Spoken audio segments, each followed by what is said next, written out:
Muy buenas tardes y bienvenidos al canal. Espero que estén todos ustedes perfectamente y feliz año. Y espero que estéis disfrutando de todas estas fiestas y demás. Por mi parte, pues poco que decir. Ya la tercera parte de suspensiones que vamos a presentar hoy. Y no sin antes, bueno, pues agradeceros de nuevo, como siempre hago, todo el apoyo al canal, todo lo que el seguimiento, las suscripciones. Estoy realmente muy agradecido. Y ya digo, en definitiva, bueno, pues ya la tercera parte del mecanismo de suspensiones, que hoy lo que quiero enseñaros es básicamente el resto de elementos que no son ni el elemento elástico ni el elemento amortiguador, básicamente. O sea, todo el resto de elementos que hacen que el mecanismo se complete para que sea perfectamente funcional. Y los cuales son también, como ya os dije en anteriores capítulos, es verdad que creo que los dos elementos sobre los que gira todo la suspensión, ¿no? El diseño de una suspensión son el elemento elástico y el elemento amortiguador. Por cierto, si no has visto los vídeos todavía, no has podido verlos. Los tienen destacados aquí en Twitch. Una nueva funcionalidad que no sé si estaba antes, yo la he descubierto hace poco y pido perdón si estaba antes, porque es verdad que perdía los vídeos a los 14 días del alojamiento habitual de Twitch. Pero para eso creé el canal de YouTube, para que se pudieran luego guardar ahí en YouTube sin ningún problema. Y así pues no los perdierais y pudierais verlos luego cuando buenamente podáis.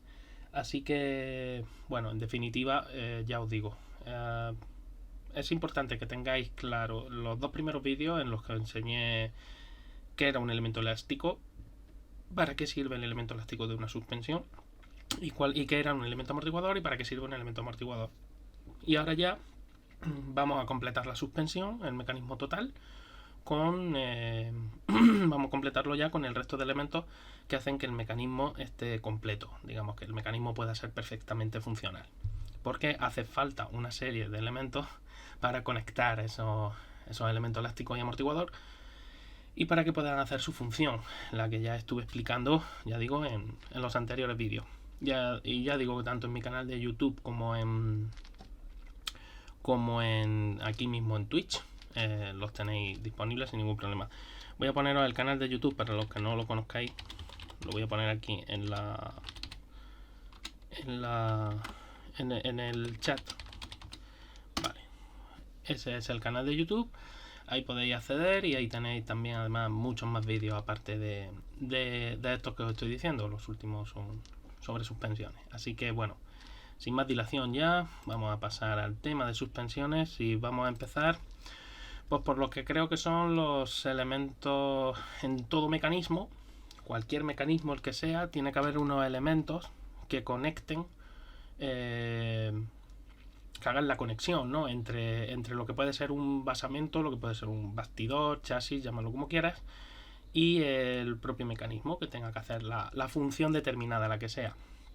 Bueno, pues ese mecanismo, ese mecanismo, ese elemento que conecta esos elementos de conexión en cualquier mecanismo cinemático, tiene que haberlos para poder transmitir el movimiento de una parte a otra, e incluso para poder cambiar el tipo de movimiento, para cambiar un movimiento de rotación por uno de traslación y viceversa, ¿no? Bueno, pues en los mecanismos de suspensión se llaman brazo de suspensión. Y el brazo de suspensión lo estáis viendo ahí en la imagen, os lo he señalado en amarillo.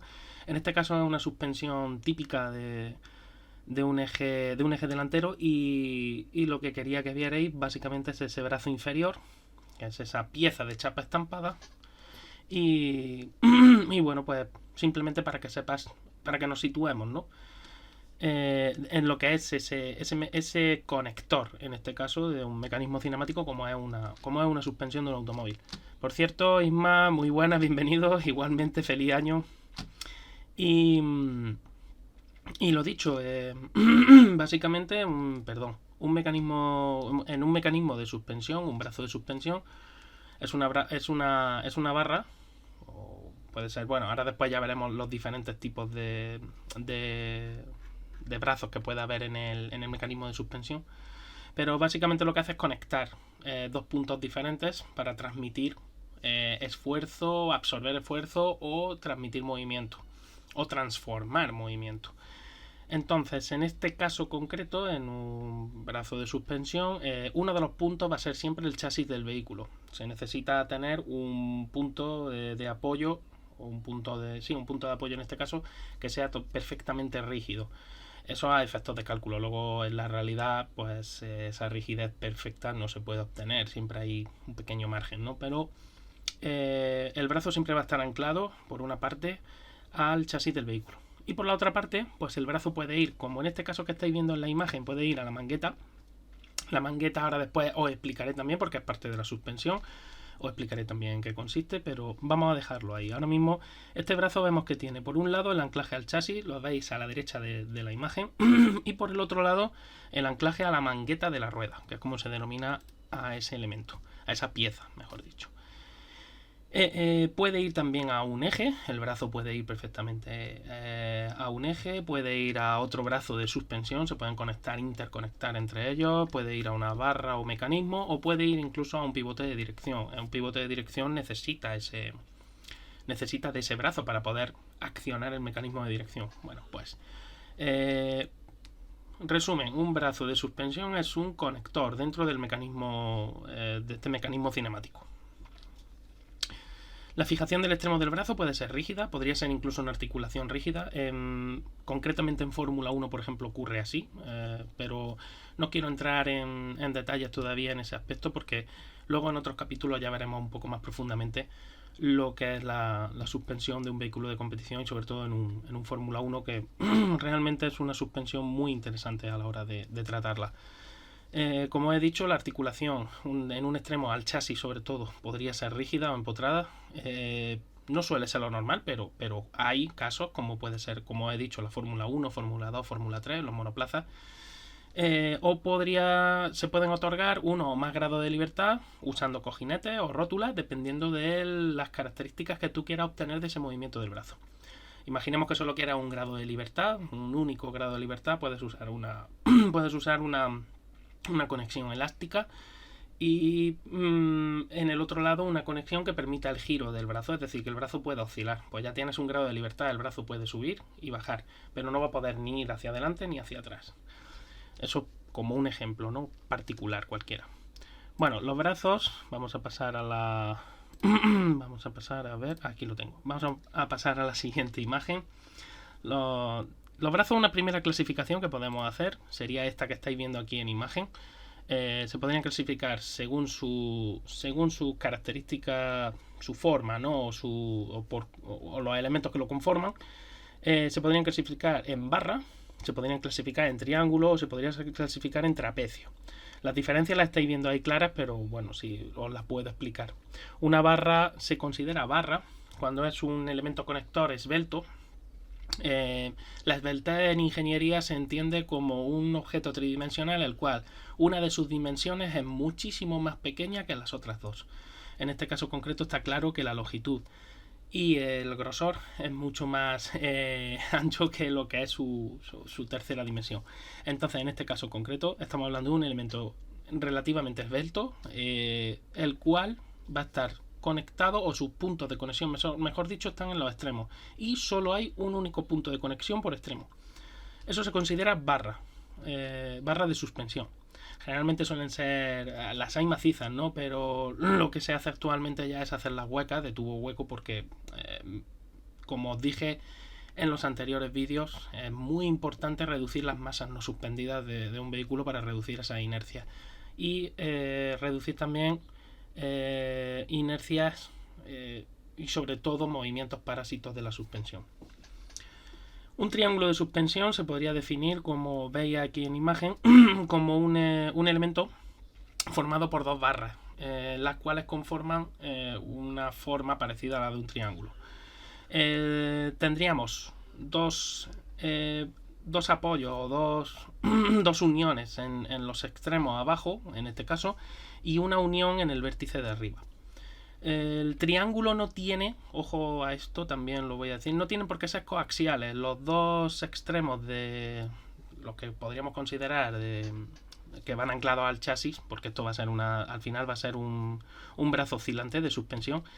En este caso concreto no tienen por qué ser coaxiales, es decir, no tienen por qué estar compartir el mismo eje. Podría tener el triángulo una forma determinada, eso ocurre mucho en competición para utilizar la famosa geometría anti-hundimiento, por ejemplo, y al brazo, en vez de darle una forma o colocarlo en posición totalmente horizontal, el brazo se puede girar. O incluso se puede una barra hacer que tenga un cierto ángulo de inclinación con respecto a la otra barra. Al final, para formar ese triángulo de nuevo, pero ya digo, con esos apoyos al chasis, esos apoyos que van al chasis, en este caso son móviles, tienen un grado de libertad, para darlo, que no tienen por qué ser coaxiales. O sea, se puede buscar al final puntos duros en el chasis y no tienen por qué estar perfectamente horizontal ese brazo, no es necesario. Lo que sí hay que tener en cuenta es que si tú el brazo lo colocas totalmente horizontal, te va a quitar ciertos cálculos de encima. Si ese brazo tiene, ese triángulo de suspensión, tiene no son coaxiales esos dos extremos, a la hora de oscilar hacia arriba o hacia abajo, sí vas a tener en cuenta que van a generar un momento resistente de un apoyo a otro.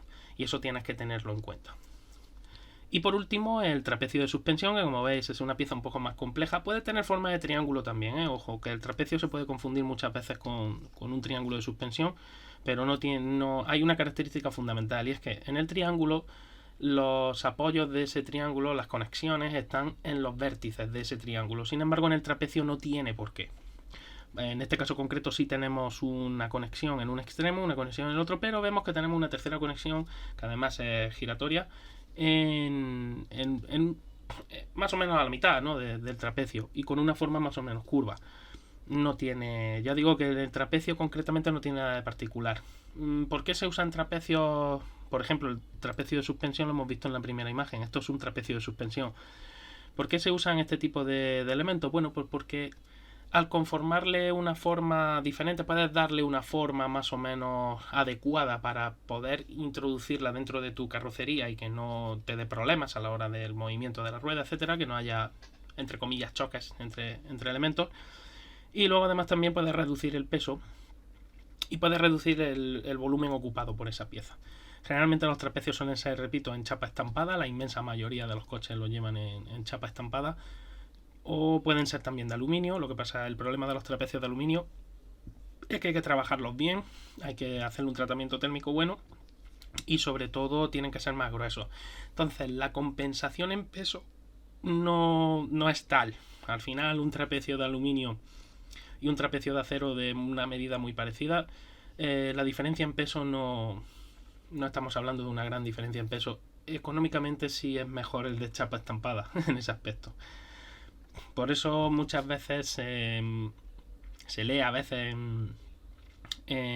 sobre todo en tertulias, ¿no?, entre entusiastas, aficionados, vamos a decir, a los coches, y también en revistas más o menos especializadas, y a veces se nos llenan los ojos de brillo y de chiribitas con el tema de los materiales. Y ya digo, pasar, en este caso concreto, pasar de un trapecio de chapa estampada a uno de aluminio, la ganancia en peso no tiene por qué ser tal. Y de hecho, sobre todo con los aceros últimos que se están haciendo desde un tiempo a esta parte, con ese control químico que se tiene ya en las fundiciones, y a la hora de luego hacer cuando se saca, cuando digo las fundiciones me refiero básicamente a donde se fabrica el acero, ese tocho inicial que vas a usar luego para por estampación, en este caso forja mecánica, para hacer esa pieza concreta, ¿no? La ventaja del acero es que no necesitas el mismo espesor que necesitas con el aluminio. Entonces al final, aunque el aluminio tiene bastante menos densidad que el acero, hay que tener en cuenta que el aluminio son 2,7 gramos por centímetro cúbico, el acero son 7,8.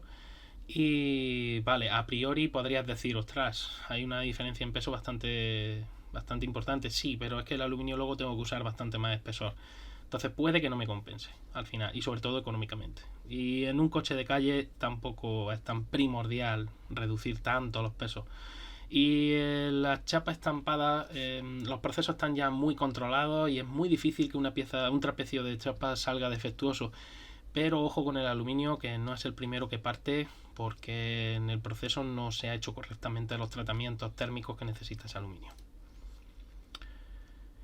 En fin, esto por un lado, ya sabéis, brazo, triángulo o trapecio. Es fácil de distinguir porque un brazo de suspensión es una pieza simple, es un elemento simple, una barra con dos extremos donde conecta. Un triángulo generalmente está formado por dos barras, las cuales se unen en forma de triángulo. Ya está, no tiene mayor problema. Y el trapecio es una pieza un poquito más compleja, ¿no?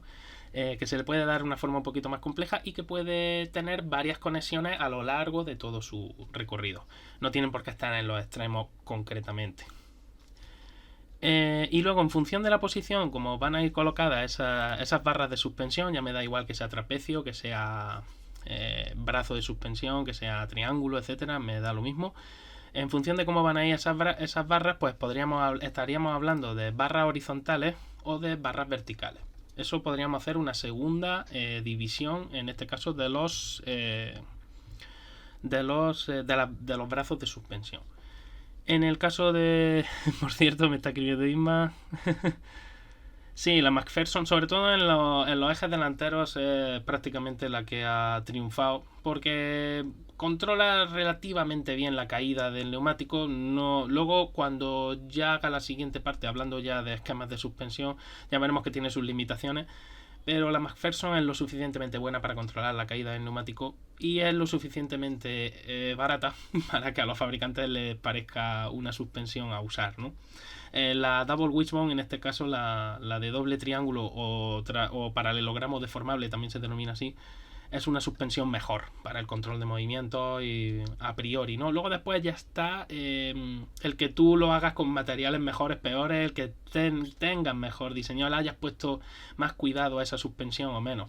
A priori no tiene por qué ser una McPherson solo por ser McPherson peor que una doble triángulo, pero sí es cierto que la doble triángulo te va a permitir tener, si lo sabes hacer bien, un mayor control del movimiento. Pero bueno, eso luego ya lo iremos viendo. Olímpica americana. El tema, como digo, los brazos de suspensión pueden ser horizontales o verticales según el posicionamiento en el que se le haga. En este caso os estoy enseñando dos ejemplos de brazos horizontales. Cuando son muy usados los vais a ver en muchísimos tipos de suspensión, sobre todo en las suspensiones independientes, es donde más se usan este tipo de brazos. Los más comunes, además, porque los brazos horizontales además pueden ser longitudinales o transversales en función del posicionamiento. En este caso los que estáis viendo son transversales. ¿Por qué transversales? Porque se colocan perpendicularmente al eje longitudinal del vehículo. Es decir, si nosotros estuviéramos mirando la rueda de frente, nos encontraríamos con que los brazos se introducen hacia adentro del vehículo. Estamos mirando la llanta por delante porque vamos a quitar nuestra rueda y de repente lo que nos encontramos es que esos brazos se introducen en el chasis del vehículo, se introducen hacia adentro. O si lo vemos de frente en el vehículo, los vemos que están perpendiculares. Bueno, esos brazos transversales que conectan la mangueta se une mediante unión elástica, como he dicho antes, y al chasis se une mediante cojinete elástico. Este cojinete lo que hace es que permite que el brazo suba y baje, haga este movimiento, ¿no?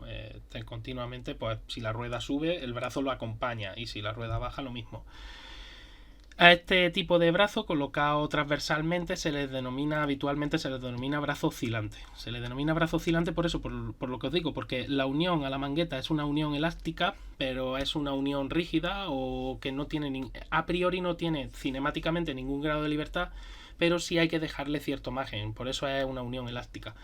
Y en el caso del chasis, como veis, es una unión la cual permite el giro sobre su propio eje. Por lo tanto, puedo subir y bajar mi rueda, básicamente. Pero es que también hay brazos, en este caso, horizontales, pero que van colocados longitudinalmente según el sentido de la marcha del vehículo. Y esto es muy curioso porque estos brazos se han estado usando en vehículos como el 2 caballos, como el R4, en muchos vehículos. En los puentes traseros de muchos vehículos compactos y utilitarios se usan este tipo de brazos longitudinales.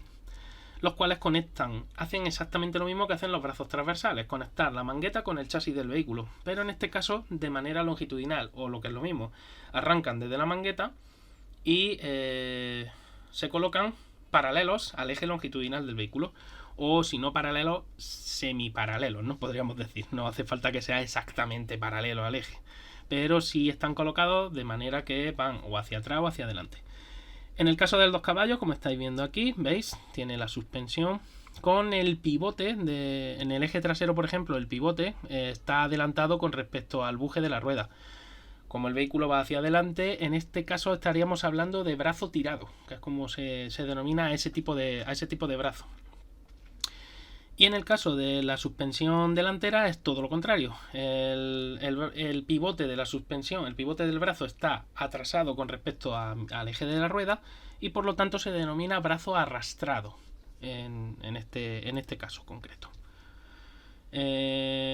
Ya digo, dependiendo del tipo de suspensión, como la diseñes, pues eso, si el pivote está adelantado en un brazo longitudinal se denomina brazo tirado. Si el pivote, ¿por qué se denomina tirado? Porque trabaja tracción.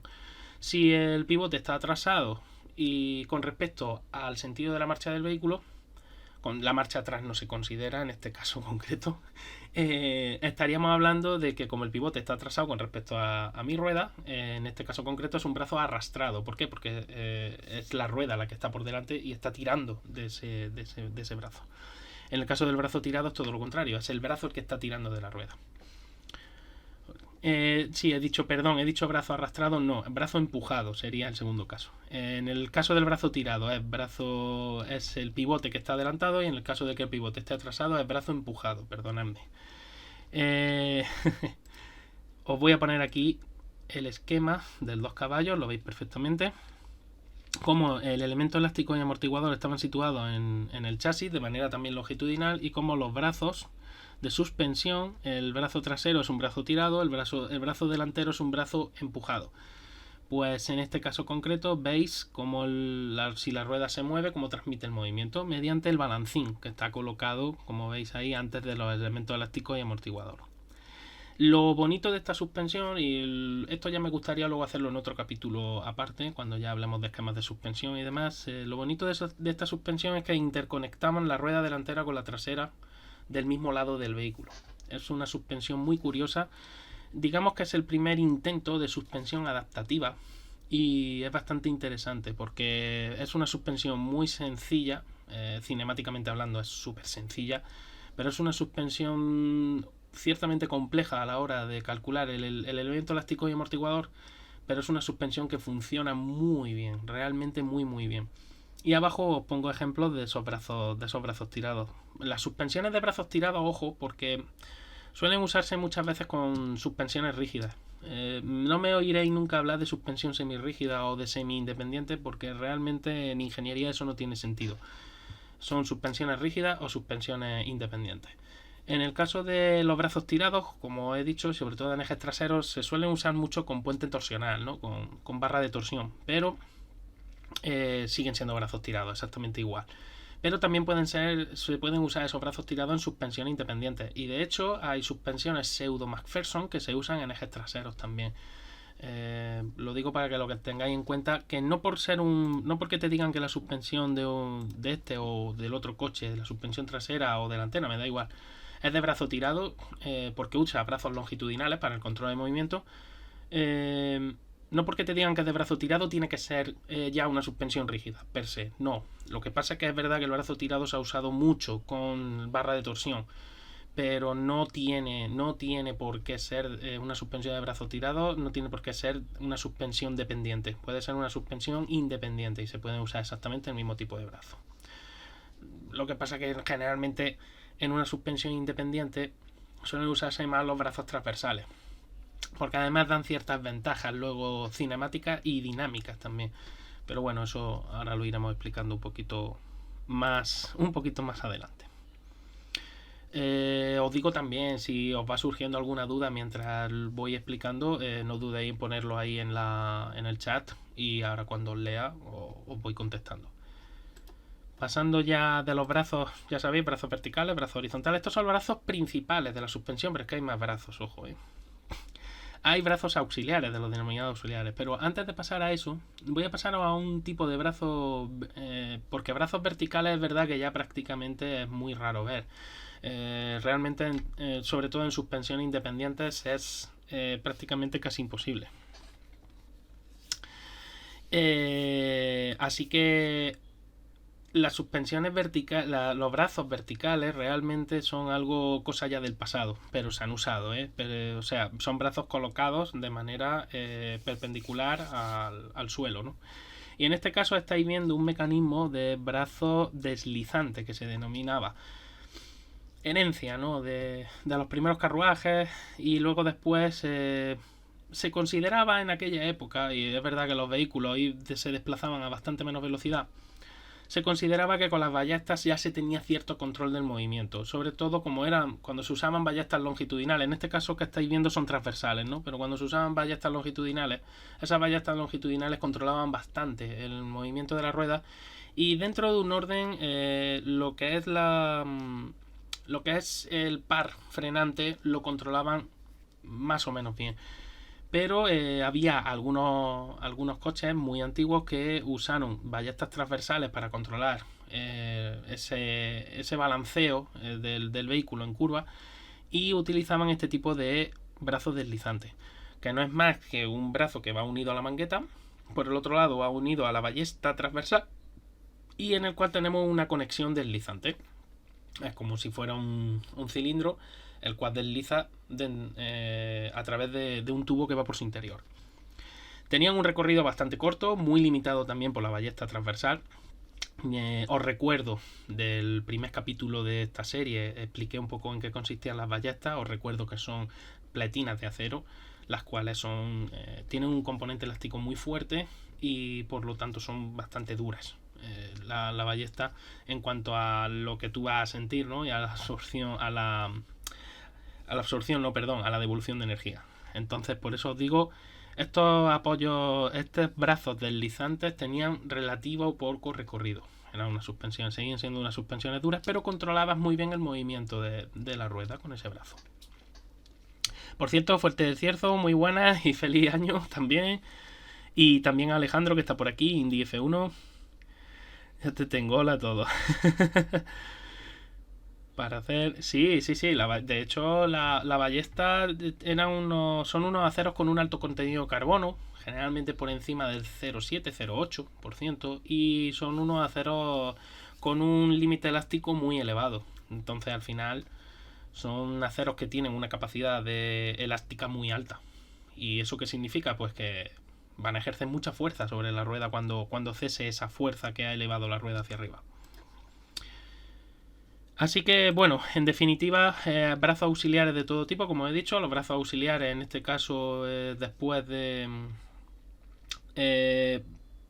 realmente la suspensión, lo que son los brazos, estaría completo solo exclusivamente con los brazos que os he enseñado antes.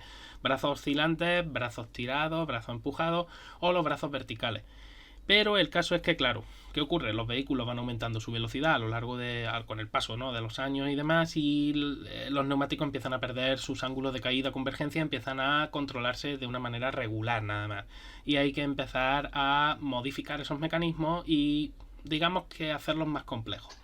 Y ahí es donde aparecen los brazos auxiliares, que son brazos extra que se colocan en la suspensión para aliviar, por un lado, aliviar en parte de las cargas a los brazos principales, y por el otro para controlar mejor el movimiento y las geometrías de suspensión, ¿no? Lo que son, sobre todo la caída y la convergencia de la rueda, que son los que más te van a preocupar siempre.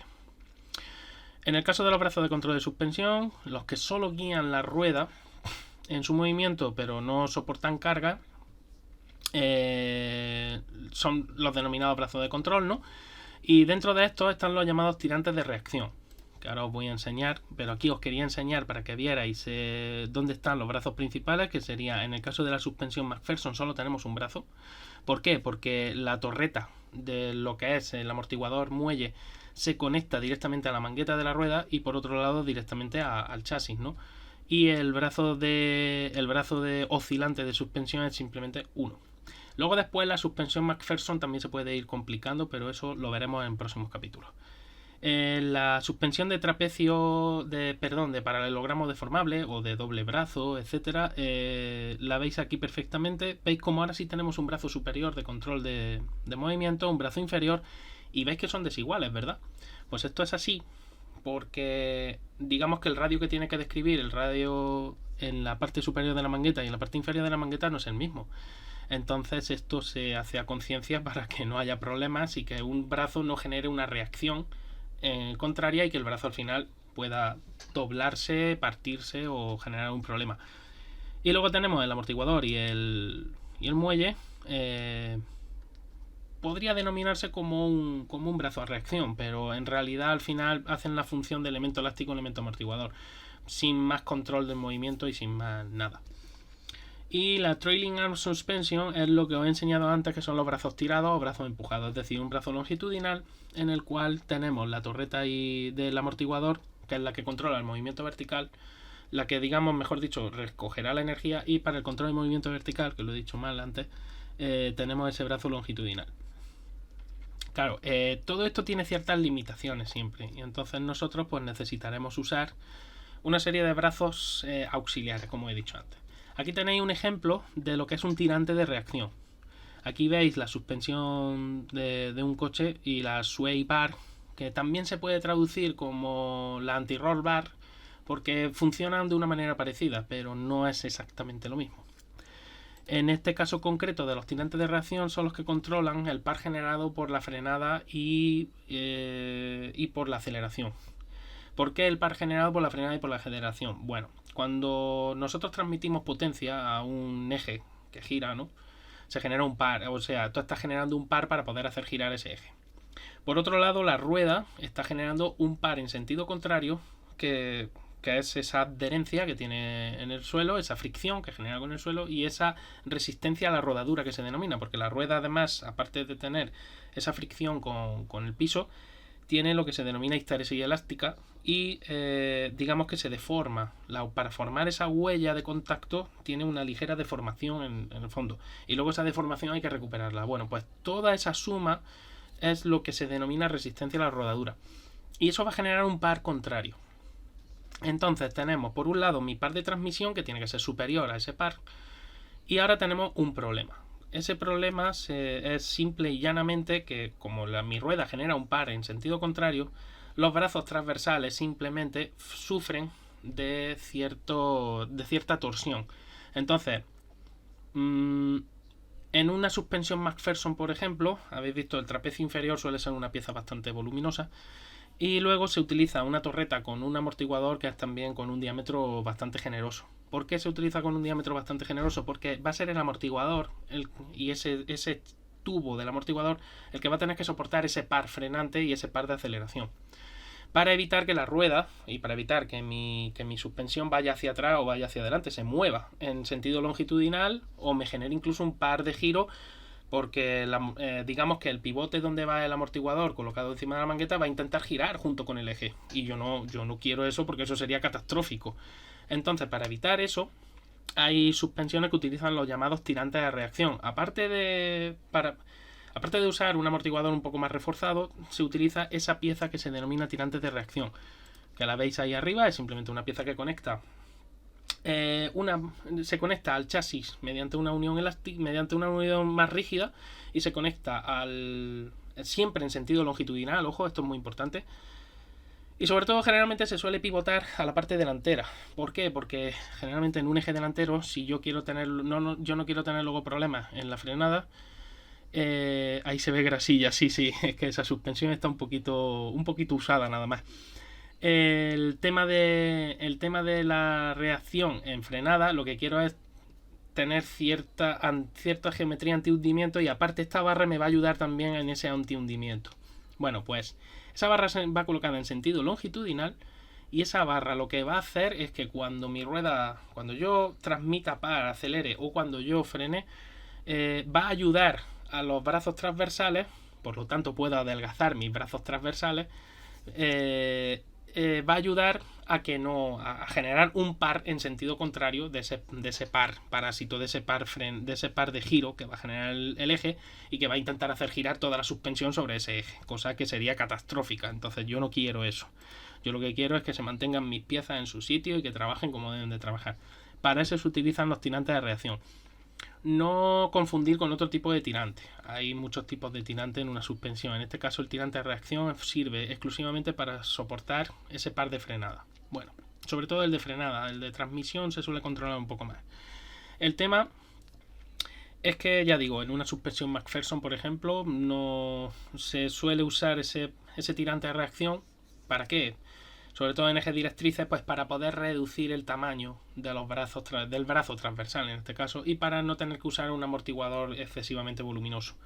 Pero no sería necesario. Tú usas un amortiguador lo suficientemente fuerte y usa un brazo inferior lo suficientemente también fuerte, y no sería necesario usar ese tirante de reacción, pero se usa para poder reducir peso.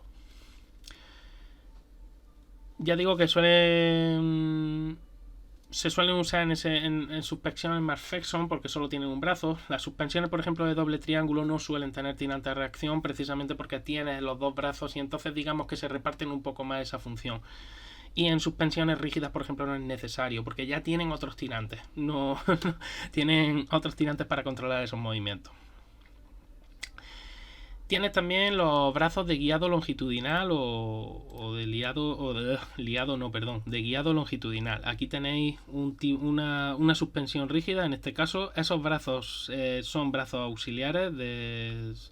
No confundir con los brazos tirados, porque en este caso estos brazos tienen una unión rígida con el chasis y también tienen una unión relativamente rígida tienen una unión articulada con el eje. Y lo que hacen es controlar un poquito que el eje, controlar que el eje no se me vaya hacia atrás o hacia adelante. Sobre todo y ante todo en suspensiones rígidas, en este caso en puentes traseros donde mi mecanismo diferencial no va a estar anclado al chasis. Porque el mecanismo diferencial, hay suspensiones en las que sí está anclado al chasis, hay vehículos, mejor dicho, en los que está anclado al chasis, y hay vehículos en los que no, en los que ese mecanismo diferencial digamos que va flotante. Entonces, en esos mecanismos diferenciales que van flotantes, para evitar ese par, de nuevo volvemos a lo mismo, ese par de transmisión, el cual me está haciendo que mi eje quiera irse hacia atrás o hacia adelante o quiera girar, pues para ello utilizo estos brazos de control, estos brazos de esos tirantes longitudinales, los cuales me van a guiar, ¿no?, el eje para que mi eje no se vaya hacia atrás o hacia adelante. Luego van a copiar el movimiento por eso al chasis se anclan de una manera elástica, pero al eje se anclan de una manera mucho más rígida. Y sobre todo, ya digo, estos mecanismos de guiado longitudinal y de guiado lateral. Por cierto, antes de seguir con el guiado longitudinal o guiado lateral, vuelvo aquí a la imagen. No os fijéis en la Panhard Rod, como pone ahí, en la barra Panhard, porque luego después voy a volver a esta imagen, pero luego más adelante, cuando lleguemos al punto en el que sí quiero explicar un poco eso, ¿no? De momento he quedado solo con los brazos, los de control, ¿no?, de guiado longitudinal.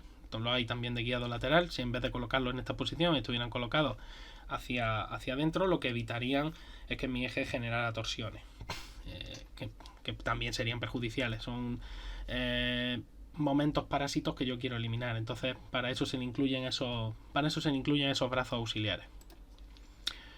Y por último, como brazos auxiliares, también las vialetas, porque las vialetas no solo se usan en mecanismos de dirección, también se usan para anclar un poco el eje de una suspensión, para controlar el movimiento de la mangueta, por ejemplo. En una suspensión rígida como la que estáis viendo aquí, veis ahí el mecanismo diferencial y ese puente. La vialeta en este caso es para control del movimiento. Para control del movimiento, en este caso para que la mangueta no intente ir hacia adentro, ¿no? Y se usan ese tipo ese tipo de conector, la vialeta, como un brazo auxiliar también. No solo, repito, para el mecanismo de dirección. Para el mecanismo de dirección es primordial la vialeta porque es un conector que permite, ya digo, cambiar un movimiento. En este caso sería un movimiento de rotación del piñón y del tornillo sin fin, generalmente, que suelen ser así las famosas cremallera y piñón, ¿no? O tornillo sin fin, depende del tipo de mecanismo de dirección que él quiera usar.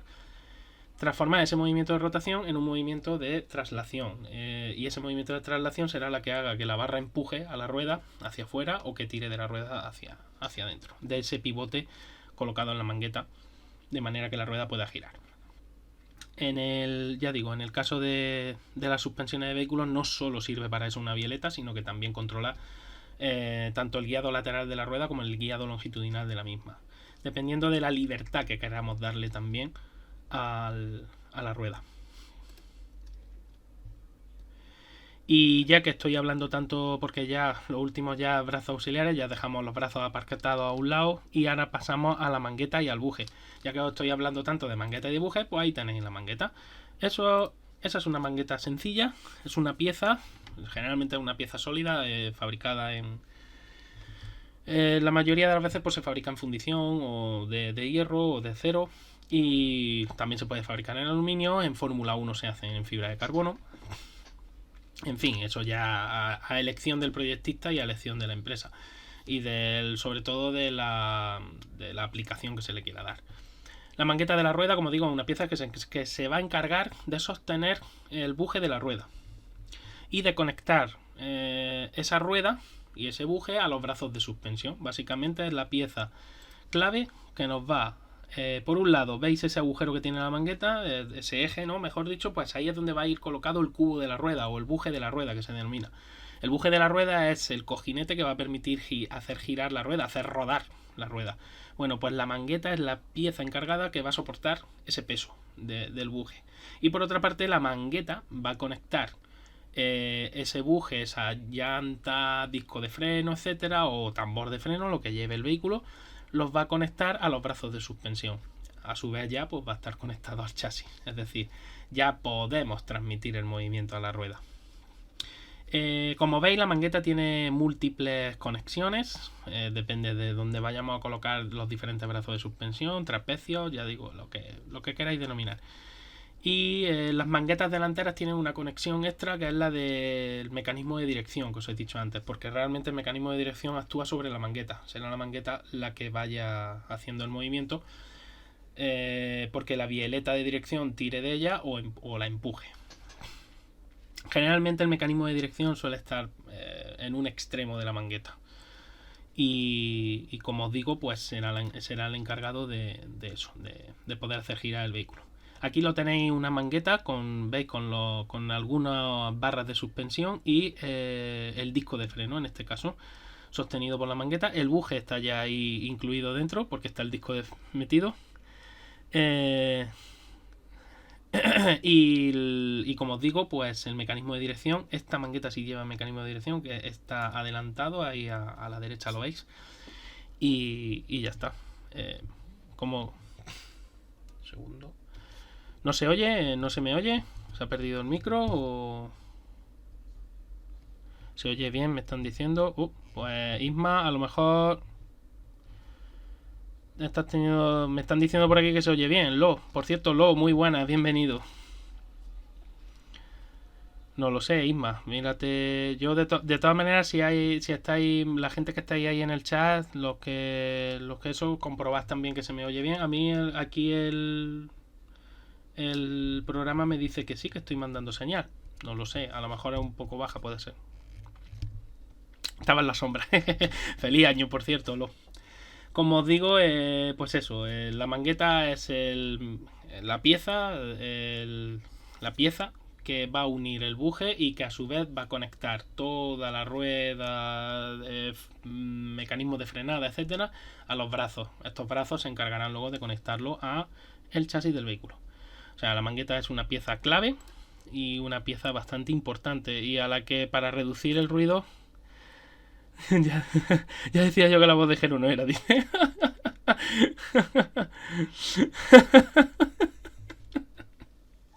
Tenía una voz muy sensual, ¿no? Isma. Seguramente. Bueno, el caso, como os digo, pues ese. Ya os digo, la mangueta es la que va a unir eso. ¿Y el buje? ¿Qué es el buje? Bueno, pues el buje aquí lo veis. Es un simple cojinete. Lo que pasa que en este caso el cubo de la rueda o buje, aparte del cojinete, va a llevar una especie de pieza, ¿no? De, digamos, como de base, la cual, como veis, va a sostener, ahí es donde, en el buje de la rueda va a ser realmente donde nosotros vamos a anclar la llanta mediante tornillería. Seguramente muchos de vosotros habréis cambiado una rueda o habréis visto cambiar una rueda y sabéis que una llanta de un coche de calle pues lleva varias tuercas colocadas de manera estratégica a la misma distancia para que siempre se repartan las fuerzas entre sí de la misma forma, porque estamos hablando de una pieza de seguridad muy importante, casi más que la mangueta incluso. El buje tiene que soportar el peso de la rueda, tiene que soportar el giro de ese cojinete, tiene que soportar las trepidaciones, etcétera, y tiene que soportar esas cargas, ya digo, de aceleración y frenada, y tendrá que soportar el peso, etcétera, inercias, etcétera, etcétera, etcétera, y todo eso hacerlo con un giro que sea el correcto, con el mínimo de fricción imprescindible, que se necesita en un cojinete. Y el buje de la rueda, aquí lo veis situado, ¿no? Ahí en el centro veis el disco y veis esos tornillos. Luego después la llanta seguirá colocada por delante y se apretará con las tuercas. Esto, a ver, si es una emergencia no pasa nada. Se dice siempre, si tú tienes que cambiar una rueda en carretera, generalmente la gente no lleva una dinamométrica encima, ¿no? Una llave dinamométrica. Entonces lo que suele hacer generalmente es apretar. La gente aprieta como si no hubiera un mañana. Las tuercas tienen un problema. La tuerca, lo que es el material de la tuerca, suele ser un material un poco más blando que el del tornillo. Y esto se hace así a conciencia porque siempre será mejor partir una tuerca que no partir un tornillo. Entonces, sí, hay que apretarla fuerte, pero hay que tener cuidado cuando se aprieta una tuerca porque se puede llegar a trasroscar si se hace de una manera muy bestia. Yo sé de gente que ha llegado a echar mucho peso encima en la llave y luego después esa tuerca pues no estaba apretada correctamente, se habían pasado de rosca, ¿no? Como se suele decir. Quien lleva una dinamométrica sospechoso. El tema, como digo, es ese. Cuando apretéis las tuercas, apretadlas. Suele haber una regla en mecánica, generalmente, que una tuerca hay que apretarla dependiendo del tipo de tuerca, ¿no? Hay que apretarla hasta que ofrezca resistencia, ¿no? Con la mano tú vas apretando hasta que ya ofrece resistencia, ofrece bastante resistencia. Con la llave aprietas hasta que ya tengas que hacer mucha fuerza, ¿no? En el momento en el que ya tú sí tienes que aplicar bastante fuerza, entonces contar ya si das un cuarto de vuelta, si das media vuelta. Lo normal es que puedas dar otra media vuelta. Con media vuelta ya debería de ser más que suficiente para sujetar. Y ya en un taller, cuando vayas a un taller mecánico, ya te la saquen a la rueda, te pongan ya la rueda, te arreglen el pinchazo, etcétera. Pues cuando ya ellos aprieten con la dinamométrica, ya sí lo harán con el par adecuado. Generalmente, ya digo, suele ser cuando ya la tuerca está firmemente, que ya la tuerca ya hay que hacer fuerza para poder girarla, entonces contar media vuelta más de tuerca y ya dejarlo ahí. No insistir mucho más porque se pueden dañar los filetes de la tuerca y eso sería un problema luego.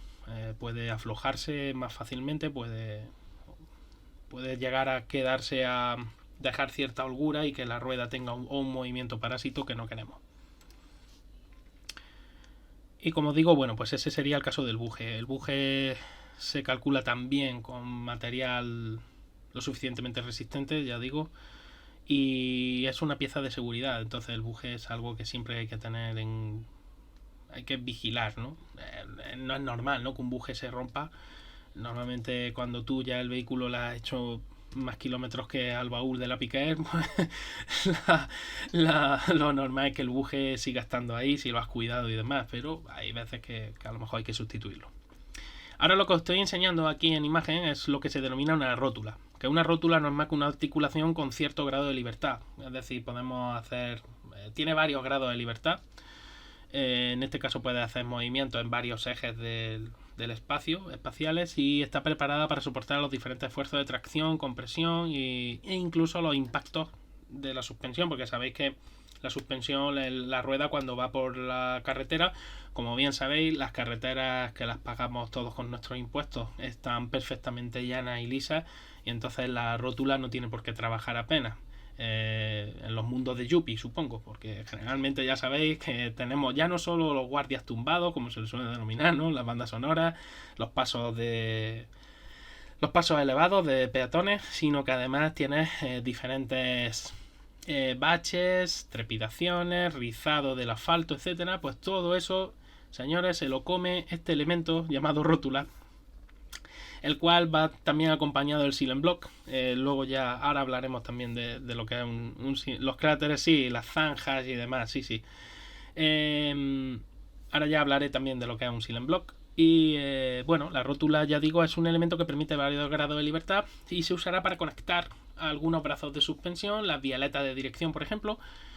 Estas, ya digo, llevan también rótulas. Y las rótulas se pueden dividir. Aquí veis, ¿no?, la colocación de una rótula en un brazo inferior. Aquí lo veis, el brazo de chapa estampada, veis la rótula. Y el Silent Block, que es esa pieza de goma que veis ahí en medio. Por cierto, que me he pasado la foto de antes. Curiosidad, la tuerca que veis ahí es una tuerca autofrenante, que se denomina. ¿Por qué se usan tuercas autofrenantes? Por culpa de las vibraciones. Básicamente las vibraciones lo que hacen es que la tuerca se vaya aflojando sola, y si no se utiliza algún sistema de amarre de esa tuerca, corre el riesgo de que esa tuerca se suelte al poco tiempo. Entonces, en el caso de suspensiones, en este caso concreto, pues una tuerca autofrenante te va a evitar ese problema. Se pueden usar sistemas de tuerca contra tuerca, con arandelas tipo Grover o arandelas antideslizamiento, en fin, cualquier tipo de sistema que te permita que la tuerca se quede bien fija y que no haya problemas luego con las vibraciones de la suspensión. Esa tuerca necesitaba a mi abuelo, dice. El tema, como os digo, bueno, pues aquí veis, por ejemplo, un anclaje de rótula, como veis. ¿Y por qué la rótula en este caso? Bueno, pues porque permite ese grado de libertad suficiente para evitar que la unión sea perfectamente rígida y que genere a lo mejor unas tensiones que no queremos, que no son adecuadas y que pueden llegar a doblar o a partir la propia unión o el brazo. En el caso de la rótula, os digo, las rótulas las podemos clasificar en dos. Rótulas según la función, ¿no?, que tenga la rótula dentro de la suspensión. Están las rótulas de carga y las rótulas seguidoras.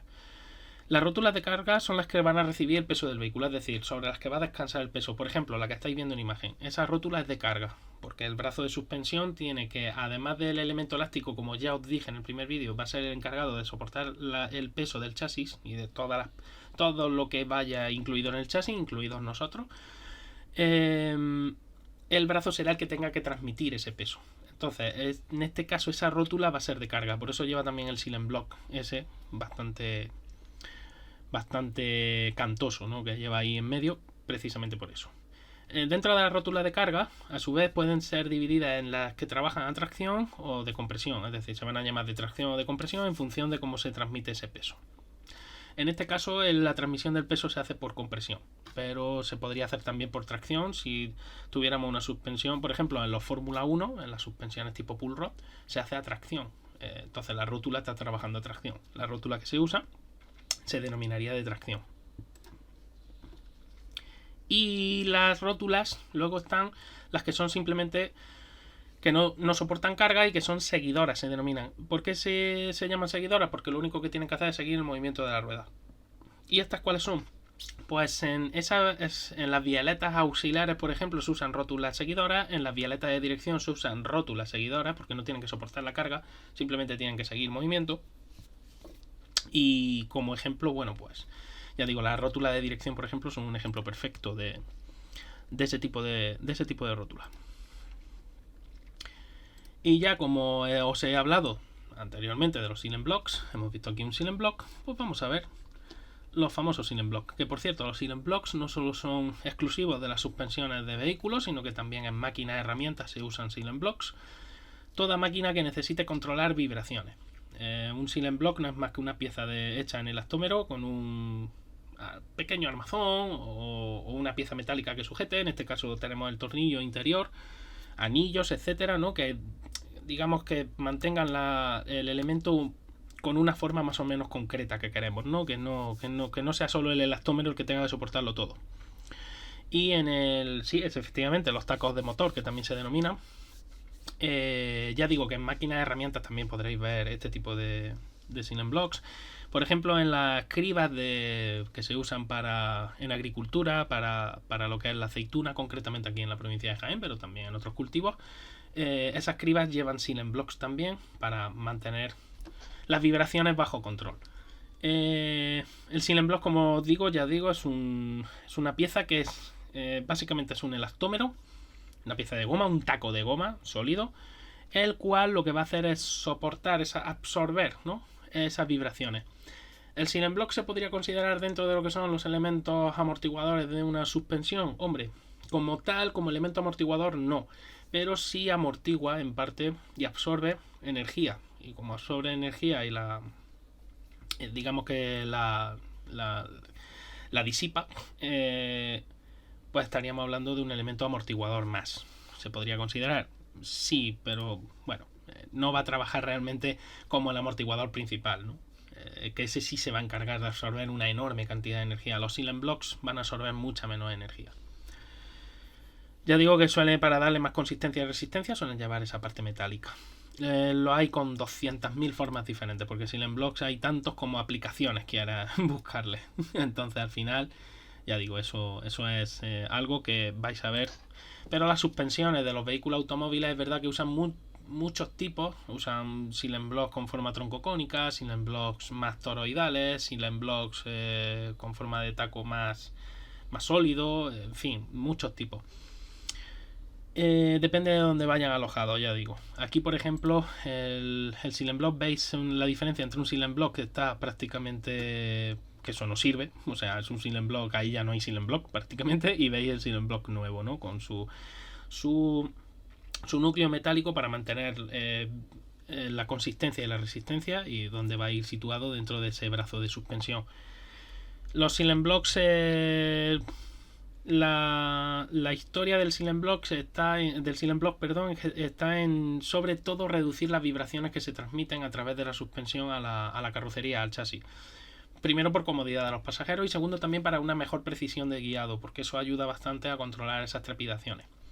El tema del Silent Block, como he dicho, que son tacos de goma, básicamente, pues se colocan sobre todo en las uniones entre los brazos de suspensión y el chasis. También se colocan, ahora lo vais a ver aquí en un esquemita. Veis, por ejemplo, esas uniones del brazo al chasis, se colocan esos Silent Blocks. En la barra estabilizadora, ahora os explicaré lo que es una barra estabilizadora, que por cierto, ya hablé de ella en el primer capítulo, pero hablé muy por encima, ahora lo vamos a ver un poco más en profundidad. Las uniones al chasis, es muy importante colocar esos Silent Blocks para evitar esa transmisión de vibraciones y de ruido. El ruido también es absorbido por el Silent Block, y de hecho una manera muy sencilla de empezar a preocuparte, ¿no?, de si los Silent Blocks están bien o no, es empezar a escuchar ruidos procedentes de la suspensión, ruidos como se suele denominar, o por lo menos yo lo he escuchado muchas veces, el tema de las camas viejas, ¿no? Suena como los muelles, ¿no?, cuando ya están un poco rendidos, vencidos, que se escucha ese crujido, ese chirrido, ¿no? Pues si empiezas a escucharlo desde el interior del vehículo con las ventanillas subidas y demás, es porque posiblemente, no tiene por qué ser así, ¿no?, pero posiblemente los Silent Blocks estén empezando a descomponerse, o que ya el Silent Block no esté trabajando como debería. Y entonces por eso tú escuchas esos ruidos, ¿no? El elemento elástico, el muelle, no tiene por qué estar mal, al contrario, el muelle puede estar funcionando sin ningún problema, el amortiguador también, pero tú ya estás empezando a escuchar esos ruidos desde el interior del vehículo, ya digo, con las ventanillas subidas, sobre todo, y es muy curioso. Y luego también eso, como ha dicho Indy antes que le he leído, los soportes del motor, el tacomotor. Un motor de combustión interna es un elemento que es un elemento del vehículo que, aparte de generar ruido, genera muchas trepidaciones, y eso que van equilibrados, pero son un elemento que puede generar bastante, sobre todo en los arranques, en las paradas, pueden generar mucha trepidación, mucha vibración, y los Silent Blocks sobre los que se apoyan se encargan precisamente de absorber toda esa vibración. En definitiva, como digo, bueno, pues elementos que están hechos para ello. Me preguntaba la vida útil. Pues es que varía muchísimo. Depende tanto del uso que le des al vehículo, de cómo lo trates a lo largo de su vida útil, de si los baches los pasas como si no te como si el vehículo no fuera tuyo, o si los baches los pasas como si el vehículo fuera tu hijo. Quiero decir, hombre, son dos extremos, ¿no? Pero quiero decir que el trato que tú le des al vehículo, que las presiones del neumático sean siempre las correctas, que compruebes que el neumático no va fuera de presión, porque eso también ayuda a que el Silent Block trabaje mejor. Además del resto de elementos de una suspensión. Entonces al final es muy difícil valorar cuánto va a durar un Silent Block. Habrá gente que no le cambie los Silent Block en toda la vida útil del vehículo y no haya tenido problemas, y habrá otras personas que los Silent Blocks haya tenido que cambiarlos 3 veces en menos de 150.000 kilómetros. Ni una cosa ni la otra. Al final ir comprobando un poquito, ir teniendo un poco de miramiento y observar el vehículo, y cuando sea necesario sustituirlo. Un detalle es que cuando tú sustituyes Silent Blocks en ejes delanteros direccionales, cuando han sido sustituidos esos Silent Blocks en los brazos de control de la suspensión, hay que volver a hacer una alineación de la dirección, porque generalmente, como has tenido que soltar el brazo, cuando luego lo vuelves a conectar, la rueda no tiene por qué estar la mangueta en la posición exacta en la que debería de estar. Y entonces hay que volver a hacer una realineación de esa dirección. Generalmente hay que hacerla, ya digo, porque para sustituir el Silent Block hay que soltar el brazo de control y hay que dejar la rueda libre. El engrase es para aislarlo de humedades, creo. Sí, generalmente. Lo que pasa es que ya los Silent Block actuales vienen encapsulados, muchos de ellos, y casi no hace falta revisarlo. Pero sí, efectivamente se pueden engrasar. Por cierto, Borja, muy buena y feliz año.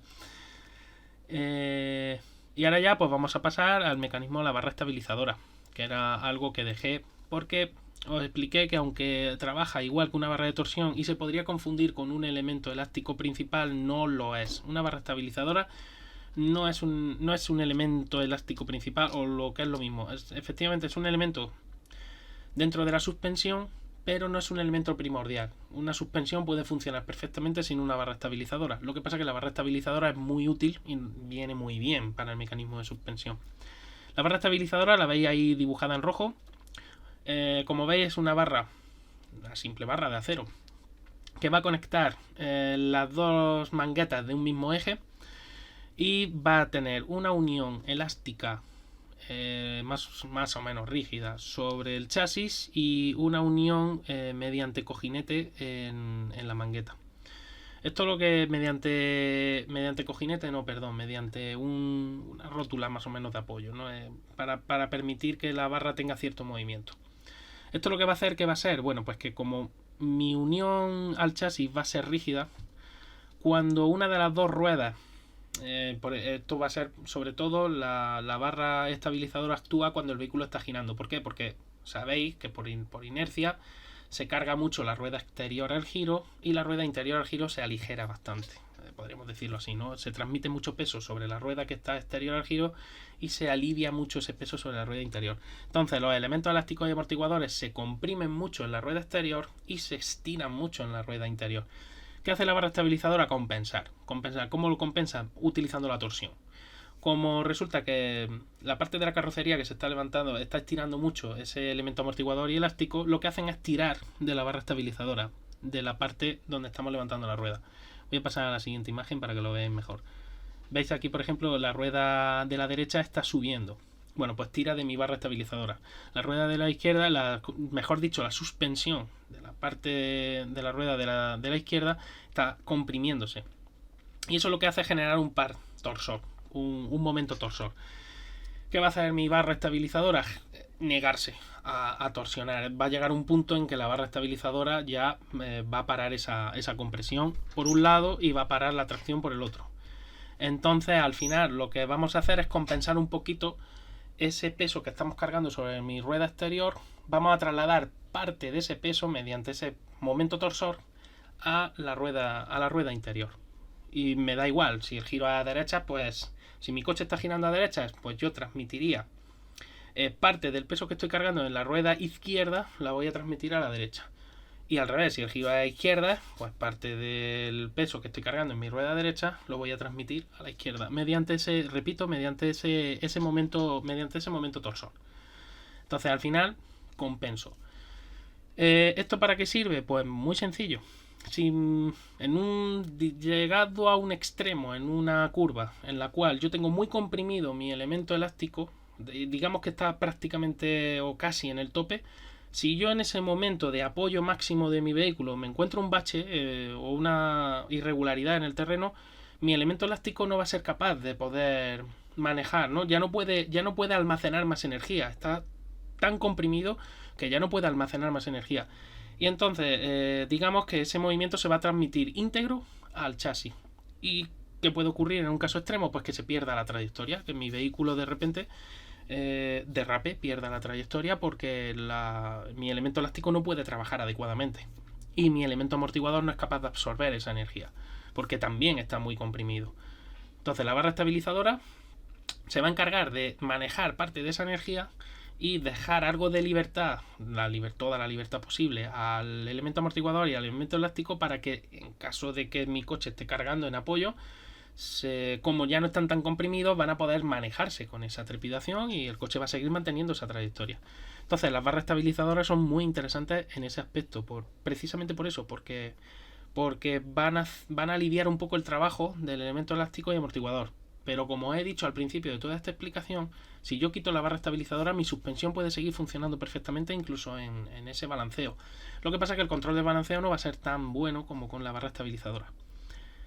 La barra estabilizadora, además generalmente suele ser un tubo de acero. ¿De qué depende? Bueno, pues sobre todo de su grosor. Cuanto mayor grosor tengamos en la barra estabilizadora, mejor trabajo va a poder hacer, pero también vamos a tener un problema. La suspensión se va a volver más rígida. Incluso en línea recta, porque cuando, repito de nuevo lo mismo, ¿no? Si encontramos un bache en la rueda derecha o en la rueda izquierda, mi barra estabilizadora también se va a negar un poco a ese movimiento. Entonces eso hay que tenerlo muy en cuenta. Y generalmente pues se busca un acuerdo, ¿no?, de medio entre lo que queremos que sea capaz de controlar la inercia en esa inclinación, ese balanceo, y lo que luego después queremos de comodidad en la carretera. Entonces eso hay que tenerlo muy en cuenta. Por cierto, en este esquema veis que la barra estabilizadora, en vez de estar conectada a la mangueta directamente en su extremo, lo que hacemos es colocar una bieleta la cual va a transmitir ese movimiento. Eso se suele hacer sobre todo porque te falte espacio o tengas o quieras tener algún control de movimiento propio de la mangueta. En definitiva, como os digo, la estabilizadora es buena y de hecho se usa en la inmensa mayoría de vehículos precisamente para eso, para controlar el balanceo en curva. Y ya por último, pues vamos a repasar lo que es la suspensión. Vamos a verlo muy por encima para que veáis un poquito la suspensión de un monoplaza, de un Fórmula 1 en este caso. Os he señalado en rojo los que serían los triángulos superior e inferior, porque la suspensión de un monoplaza es de las llamadas multilink o suspensión multibrazo. Es un desarrollo superior, digamos, al de la suspensión de paralelogramo deformable. De todas maneras, ya digo que luego en un siguiente capítulo entraré ya más en materia en todo este tipo de suspensiones, lo que son suspensiones rígidas y suspensiones independientes. En el tema de la Fórmula 1, repito, estamos hablando de suspensiones multibrazo, triángulo superior, triángulo inferior y un tirante, en este caso no es de reacción, es un tirante de conexión o connecting rod, que se llama en inglés. El tirante, en este caso concreto que estamos viendo, sería un push rod. Se denomina push porque realmente está trabajando con presión, es decir, cuando la rueda sube, cuando la rueda está subiendo, empuja a este tirante que a su vez comprimirá el elemento elástico, porque en la Fórmula 1 ya no se usan, hace mucho tiempo que no se usan muelles, se usan barras de torsión en el eje delantero y en el eje trasero se usan también barras de torsión, pero colocadas de una manera diferente. Empujará, como os digo, y comprimirá lo que es el elemento elástico y el elemento amortiguador. El amortiguador, el roll damper, que se denomina en inglés. Ahora después lo vemos en el esquema. Y como os digo, pues eso es un tipo de suspensión multibrazo con un control de movimiento exquisito. La mangueta, como veis ahí, la unión con la mangueta en fibra de carbono. La mangueta está fabricada en fibra de carbono, que incluye además la alimentación de aire frío o de aire a temperatura ambiente para los frenos. Ese coche parece trabajado, ¿no? Sí. El tema, como digo, es ese, ¿no? Y aquí tenéis un esquema este esquema lo compartió Mercedes AMG. Es un esquema de una suspensión trasera en este caso. Aquí os he señalado en rojo porque eso no estaba señalado en la imagen original. Os he puesto lo que son los roll dampers, o lo que es lo mismo, amortiguadores que trabajan en curva, que básicamente son amortiguadores que trabajan en el balanceo. Y luego tenéis el head damper y el head spring, ¿no? Que esos son los que trabajan con la aerodinámica del vehículo, o lo que es lo mismo, trabajan con el peso del vehículo. Y son los amortiguadores y el elemento elástico que se encargan de las subidas y bajadas de la carrocería, para controlar esa subida y esa bajada, para tener siempre una altura libre al suelo suficiente. Y por lo demás, bueno, pues ahí veis las conexiones de los diferentes brazos, veis el push rod, el pull rod, perdón, y veis el triángulo superior, el triángulo inferior y el pull. Y luego también un brazo extra que se coloca, como veis, en el triángulo inferior, de nuevo brazo transversal para control del movimiento, porque como la suspensión trasera en este caso va a recibir también lo que son los palieres y a su vez va a recibir transmisión, pues vamos a tener un par rotante que puede generarme ese problema que os he dicho al principio, por lo que se usaban brazos auxiliares en la suspensión, porque los brazos transversales sufren un poco con ese tipo de o cuando tienen que lidiar, ¿no? con esa fuerza y esos momentos. Entonces es útil hacer un brazo un poco más complejo. En este caso, además, por razones aerodinámicas, los triángulos van a ser también muy esbeltos, van a tener una forma de perfil biconvexo, como en sección sería muy parecido a un perfil biconvexo de un lo diré, de un ala. Y bueno, y la mangueta, por cierto, que la veis ahí, fabricada en fibra de carbono, y el buje de la rueda. El buje de la rueda sencillito, con un solo... En este caso solo tenemos un tornillo, un espárrago en este caso, el cual llevará una tuerca. Por eso la tuerca y el espárrago son bastante voluminosos, tienen un diámetro bastante generoso, porque tienen que soportar una fuerza bastante alta. En un coche de calle se reparte mucho más la fuerza con tornillos más pequeños y tuercas más pequeñas. Se colocan más y así evitamos ese problema. Y por mi parte, pues ya este capítulo le vamos a dar ya... lo vamos a finiquitar ya. Por cierto, dejadme que mire aquí un segundo. Vale. Y no sé si tenéis alguna duda más que plantear. Todo es carbono y aluminio. En la Fórmula 1 ya prácticamente casi todo es carbono y aluminio, sí. De hecho ya el acero va quedando para menos aplicaciones, pero bueno, sigue estando en algunas aplicaciones, así que en ese aspecto pues sí, se busca sobre todo la reducción de peso y de inercia, y por lo demás, por ejemplo, los palieres también se fabrican en aleación de aluminio o de titanio. El aluminio tiene una cosa buena. Las cajas de cambio se ha estado usando durante mucho tiempo, porque el aluminio, aunque es verdad que se necesita más espesor para trabajar a tracción y compresión que en el acero, sí es cierto que el aluminio trabaja muy bien a torsión. Es un material que es muy elástico a la hora de trabajar a torsión, y entonces suele ser bastante útil. Y en el caso de las cajas de cambio se necesita una buena capacidad de torsión. En el caso de los palieres también se necesita, con mucha razón, ¿no? Se necesita muy buena capacidad de torsión y el aluminio te la da. Luego, claro, ¿qué ocurre? Pues que un impacto es fácil que un palier se doble y te quedes sin transmisión. Entonces, esa es una de las pegas. Pero sí, es un material que trabaja muy bien a torsión y reduce la inercia un poco en el caso de... para torsiones no tanto mayor espesor como sí para trabajar a tracción o compresión. Por eso he dicho que en el caso de los brazos de suspensión, que sí trabajan mucho a tracción y compresión, también trabajan a torsión, pero sobre todo tracciones. En el caso de los brazos sí es verdad que en cuanto a los coches de calle, en cuanto al acero y al aluminio, yo sinceramente por razones económicas entiendo perfectamente que un fabricante utilice acero, chapa estampada, porque además luego es más fácil de trabajar.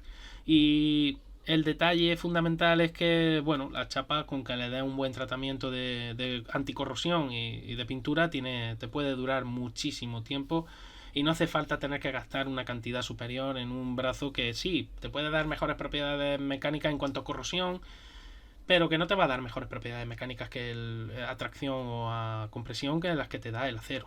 O sea, en ese aspecto no. Pero sí es verdad que hay otras aplicaciones en las que el aluminio sí puede tener mucho sentido. En los motores, por ejemplo, estos motores tan pequeñitos ahora que se hacen, también tiene mucho sentido usar aluminio, porque el aluminio tiene una transmitancia térmica bastante superior a la del acero y a la de la fundición de hierro, sobre todo. Y entonces, en ese aspecto sí es verdad que merece la pena.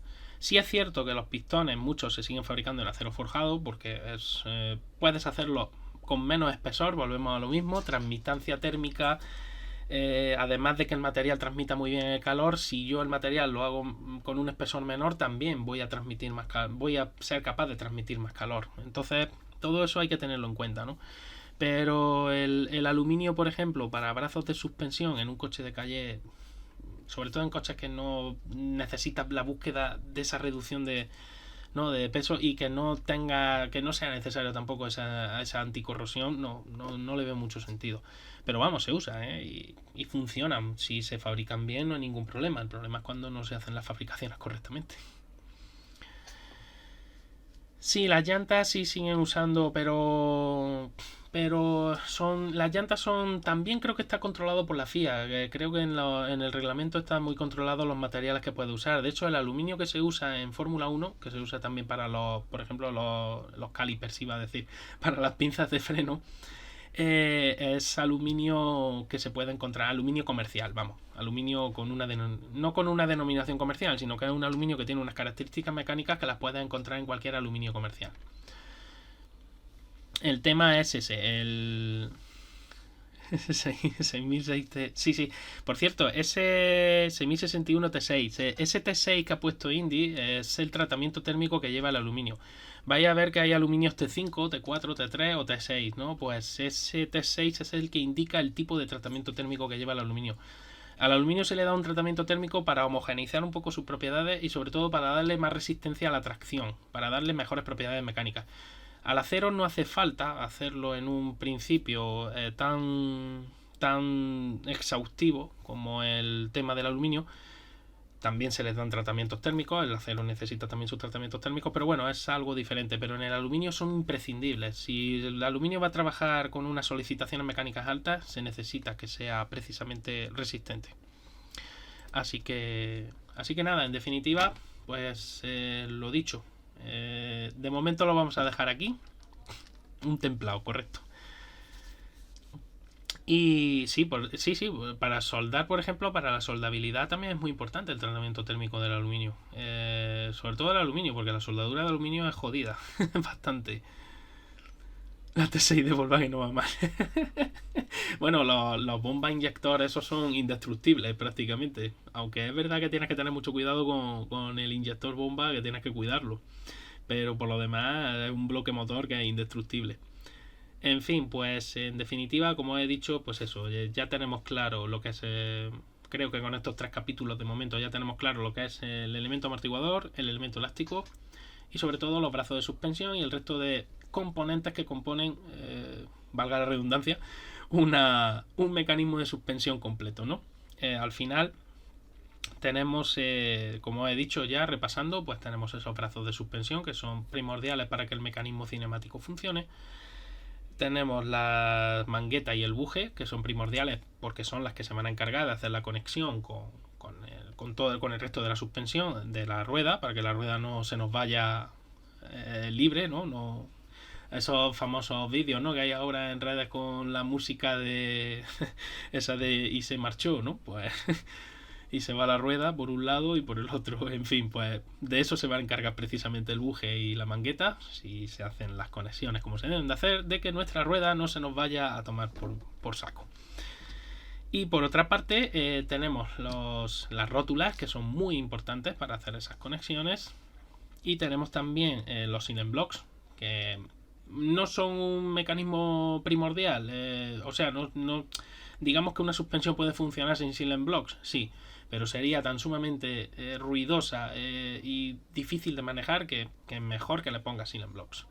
Y por último, pues la barra estabilizadora, como he dicho, que quería tratarla como último porque en realidad es un elemento que no es estrictamente necesario, pero sí es muy aconsejable colocar en vehículos, sobre todo en vehículos ya de cierta masa, los vehículos de calle, por ejemplo, los cuales pues hay que lidiar con mucha inercia y una barra estabilizadora siempre te va a venir muy bien. Y en competición, en un Fórmula 1 también se usan mucho las barras estabilizadoras, barras de torsión, porque, hombre, estás lidiando con unas inercias enormes, en este caso concreto por la aerodinámica y por la velocidad que lleva el vehículo. Así que nada, en definitiva, pues lo vamos a dejar aquí. En el siguiente capítulo ya iré introduciendo lo que son los esquemas de suspensión, veremos geometrías de suspensión y los esquemas diferentes, pues para ir aprendiendo un poquito más sobre el tema.